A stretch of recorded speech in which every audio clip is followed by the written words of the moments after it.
Quand Brancusi est arrivé à Paris, Paris était la capitale mondiale de la religion qui mettait en avant Isis. Isis était très à la mode au début du siècle. Donc tous les intellectuels, tous les artistes voient un culte à Isis. Et en fait, c'est comme ça, comme tant d'autres artistes de l'époque, Braque, Kandinsky, Picasso se sont inspirés également du mythe d'Isis, mais beaucoup moins. Là, il était en quête d'absolu. Il a voulu réunir dans son œuvre toutes les religions. Donc là, je vous ai parlé de ça globalement, mais en fait, on y retrouve toutes les religions, que ce soit la religion juive, catholique, musulmane, tout ce que vous voulez, tout s'y retrouve, et même les religions antiques, puisqu'on a l'égyptologie, on a tout ça, et il a essayé de faire comme les philosophes des Lumières qui voulaient une religion universelle afin de faire une union de tous les peuples et que tout le monde puisse s'entendre. Donc c'était ça sa quête. Donc quand il a fait son œuvre, il n'a pas fait ses sculptures pour les vendre, il a essayé de créer une unité et de former un temple maçonnique, un temple égyptien, un temple de toutes les religions. La sculpture est pas très grande, elle fait 20 cm sur 4. Et en fait, en la multipliant un nombre de fois par le nombre d'or, elle s'adapte aux autres sculptures. En fait, c'est la coudée égyptienne de l'époque. Les Égyptiens utilisaient la coudée pour faire les mesures, et pour Brancusi, c'était sa coudée égyptienne. Toutes les œuvres de Brancusi après 1905, il s'est aidé de cette sculpture pour les mesures des autres œuvres et pour pouvoir assembler les œuvres en question. On pense qu'en fait, l'art moderne, c'est une simplification des formes, etc. Sauf que Brancusi, par ce baiser de 1905, si on peut le revoir en photo, tous les baisers de Brancusi, si vous enlevez les cheveux, de la sculpture, vous allez vous apercevoir que c'est ni plus ni moins qu'un sexe d'homme qui est en érection, c'est le gland de l'homme en érection, voilà. Et en fait, il n'y a pas de simplification des formes, c'est effectivement un sexe d'homme. Après, c'est parce que l'interprétation fait que c'est un personnage, mais la civilisation égyptienne, la civilisation moshika et toutes les civilisations antiques d'Amérique du Sud mettaient en avant le sexe, parce que le sexe c'était l'outil de reproduction, c'était le moyen de se rapprocher de Dieu, de créer comme un Dieu, quoi. Et pour eux, ils se rapprochaient de Dieu en créant, et donc par le sexe. Donc c'est pour ça qu'à cette époque-là, on voit les sexes partout. Si vous regardez toutes les sculptures antiques, vous voyez des hommes et des femmes nus. Et personne ne se pose jamais la question pourquoi ils étaient nus. Ben, toutes les religions mettaient en avant le sexe. Le sexe était le moyen de créer et de procréer. C'est le 19e siècle qui est passé par là. Et on a interdit le sexe dans toutes les religions. On s'est couvert, on s'est recouvert, et le sexe a disparu de toutes les œuvres.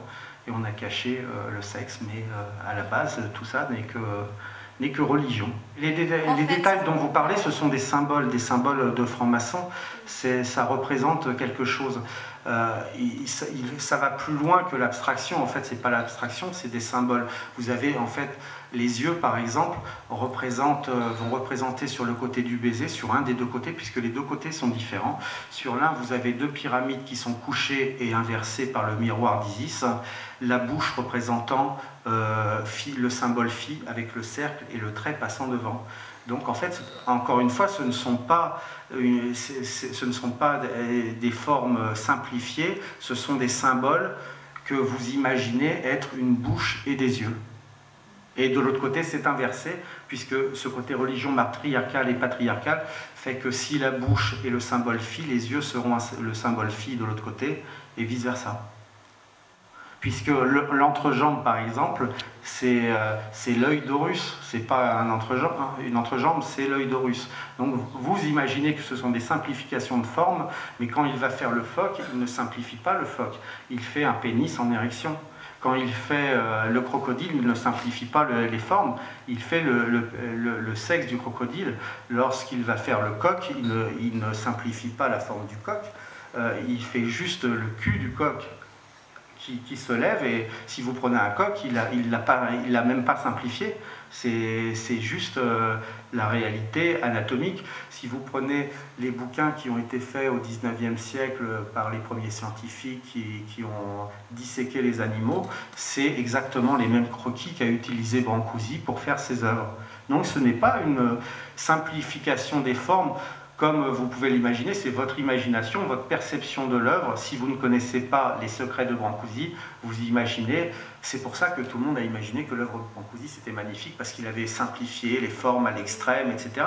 Mais c'est son secret, il n'a rien simplifié du tout, il a mis des symboles et les gens ont interprété simplement. Ce qui fait qu'il y a eu, à l'époque où il a exposé, dans les années 20, quand il a mis certaines œuvres, certaines personnes ont vu carrément des sexes, et ça a choqué du monde, quoi.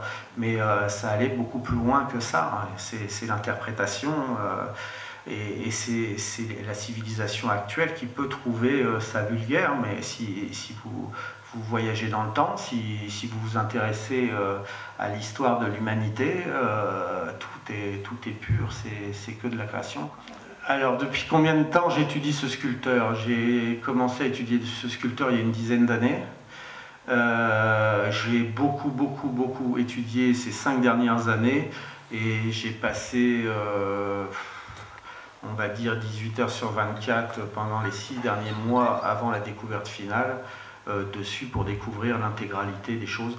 Là, vous avez à peu près 80% de ce que j'ai découvert. Après, on part dans les détails avec des choses qui sont un peu ennuyeuses, donc je me suis permis de couper un petit peu. Voilà. Mais bien évidemment, il faut passer un certain nombre de temps, et comme je dis toujours, c'est une recherche scientifique par le fait que j'ai utilisé Pythagore, j'ai utilisé Thalès, j'ai utilisé certaines choses, et une découverte est scientifique à partir du moment où on peut répliquer la démonstration un certain nombre de fois. C'est-à-dire, c'est pas parce que, comme je vous ai dit tout à l'heure, pour 1,618 le chiffre, etc., si vous tombez 1 ou 2 fois dessus, ça peut être un hasard. Mais à partir du moment où vous utilisez la même formule une dizaine, une quinzaine de fois, une vingtaine de fois, et après sur l'intégralité, parce que certaines choses il l'a fait sur plus de 200 œuvres, hein. Donc à partir du moment où à chaque fois c'est la même formule mathématique ou géométrique, bah, ce n'est plus un hasard, c'est une vérité scientifique. Le propriétaire dispose de la sculpture depuis une vingtaine d'années.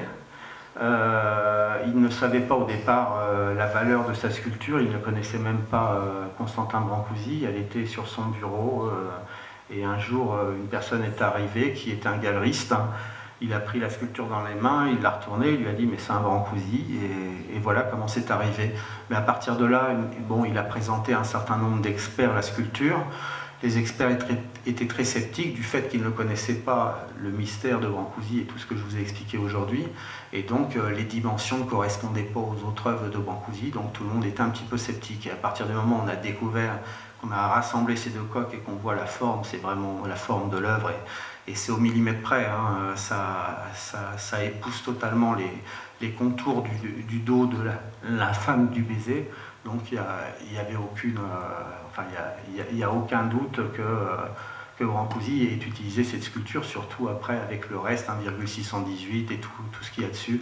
Le fait qu'on inverse, le fait qu'on ait découvert la Leda, etc. Enfin voilà, tout ça, quoi. Alors vous allez peut-être me demander pourquoi il a fait tout ça, pourquoi ceci. Bon, je pense qu'il a été vraiment subjugué par l'intelligence et le savoir de Léonard de Vinci, et que je pense même qu'il y a eu un côté mystique et qu'il a voulu ressembler à Léonard de Vinci. Je pense qu'il a percé le mystère au début du siècle de certaines œuvres de Léonard de Vinci, et il a voulu la répliquer et aller encore plus loin, quoi. Il a voulu prolonger Léonard de Vinci.